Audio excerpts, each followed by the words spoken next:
On October 8th, back in 1897, a journalist named Charles Henry Dow, who also founded the Wall Street Journal, began tracking trends in stocks and bonds. And I'm glad he founded the Wall Street Journal. It's been a consistent voice of sanity in a world short of same. But I wish he hadn't started that business with stock indexes. Now, I know, it's the spirit of the age. We believe that mathematics is the path to truth in all things. Somebody would have done it if he hadn't done it. And you'd have started to get all these technical analysts trying to figure out if there are shoulders and what the stock market's going to do next. And then you'd get these breathless business reports on how the TSE had unexpectedly dropped 17 points or had encouragingly risen 33 points. And then you'd get sage commentary to the effect that this trend would very likely continue unless it stopped or reversed itself or accelerated or did some combination of these things. We get so much of that these days. Everything is mathematized. It gives us the illusion of knowledge. But when you try to close your hand on it, it just slips through your fingers.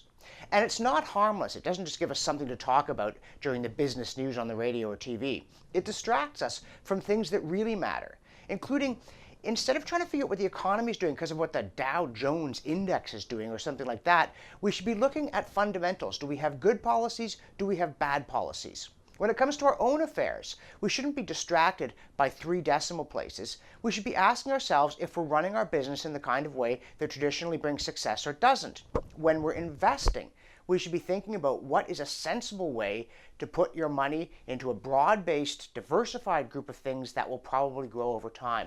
We shouldn't be chasing a fast buck, and we certainly shouldn't be doing it with mathematical models. I mean, one of the big problems these days is these automatic trading programs. This hyper-mathematization has created stock market trends that nobody can understand and that are unrelated to the creation of real wealth. I get the fact that if Dow had not done it, somebody else would have done it. We've been pursuing truth through mathematics for 500 years, and it's not any one man's fault. But at the same time, if there are undesirable trends in society, how do you stop them? Well, the answer, it's got to be one person at a time refuses to be part of it.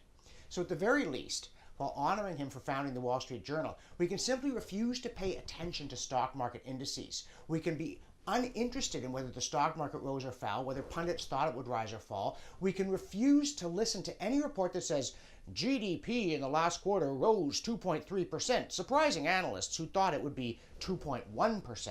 I mean, for goodness sakes, 0.2%? No, nobody knows what's going to happen. Nobody knows what it means. It's not related to the health of the real economy in any significant way anyway. So enough with the indices already, and let's just get back to fundamentals, even in an era obsessed with mathematics. Ow! We're building a studio. Help us out. Click here or visit buildthedream.ca.